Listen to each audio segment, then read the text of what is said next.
Assalamualaikum warahmatullahi wabarakatuh. Pada kesempatan ini, saya ingin menyampaikan laporan kemajuan tentang pengembangan isolat bakteri asam laktat dari tempe sebagai alternatif minuman prebiotik. Latar belakang, bakteri asam laktat atau BAL memiliki peran penting pada proses fermentasi pada makanan dan minuman. BAL dapat memproduksi asam laktat, asam asetat, etanol, dan karbon dioksida. BAL secara alami tersebar dalam berbagai jenis bahan pangan. BAL juga dapat diisolasi dari makanan fermentasi. Berdasarkan penelitian pada tahun 2019, isolat bakteri asam laktat berhasil diisolasi dari sauerkraut sebanyak 17 isolat. Salah satu makanan fermentasi lainnya adalah tempe yang dapat digunakan sebagai bahan alternatif untuk mengembangkan isolat BAL sebagai starter minuman prebiotik.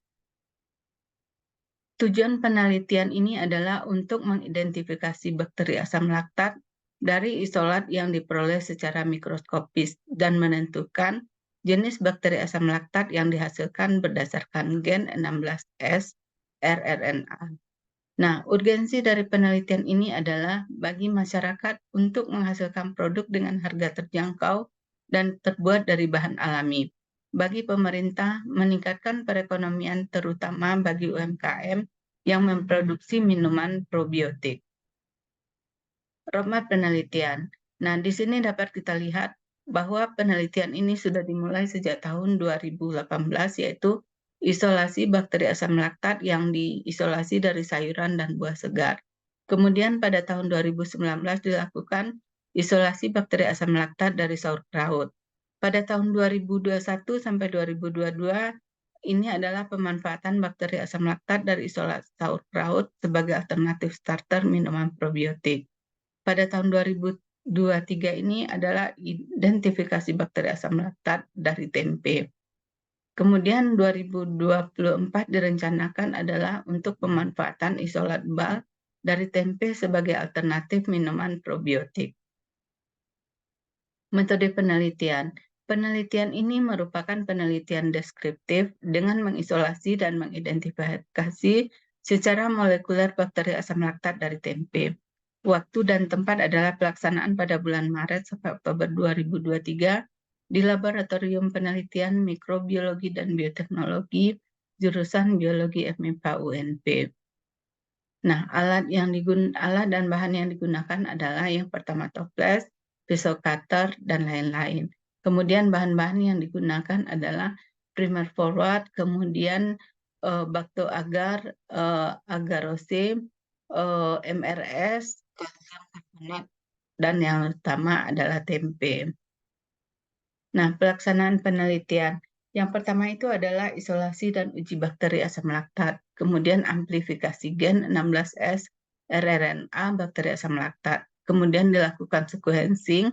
Yang keempat adalah analisis sequencing. Yang kelima adalah identifikasi spesiesnya, dan yang keenam adalah analisis data.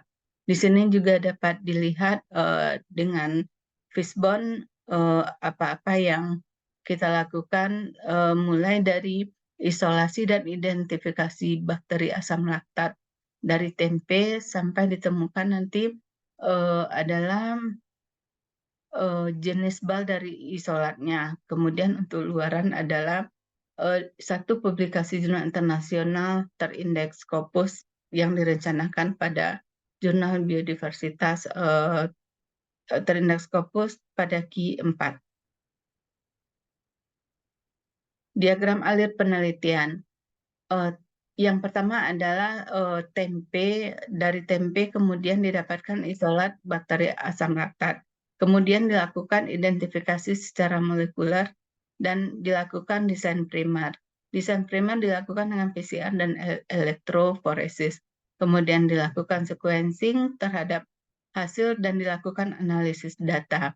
Luaran dari penelitian ini adalah direncanakan dipublikasikan pada publikasi ilmiah pada satu jurnal internasional yang direncanakan adalah biodiversitas. Nah, hasil dan luaran dari penelitian yang sudah dilaksanakan didapatkan hasil sebagai berikut.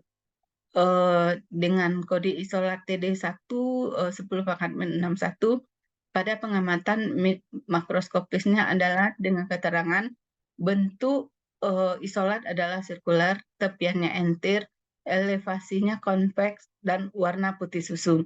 Dari yang ini kemudian dilakukan pengamatan mikroskopis.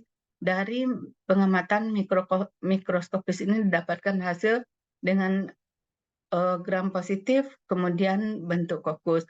Begitu selanjutnya dari beberapa isolat yang sudah dihasilkan. Nah, ini adalah kedapatan bakteri asam laktat dengan kode sampel TD1, jumlah total bal adalah 8,3 kali 10⁻⁷. Begitu juga dengan yang terlihat pada TD2, 43,5 dan 10⁻⁷.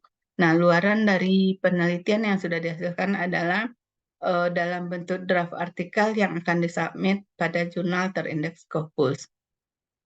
Nah, ini adalah draft yang baru diselesaikan sebagai luaran dari penelitian ini.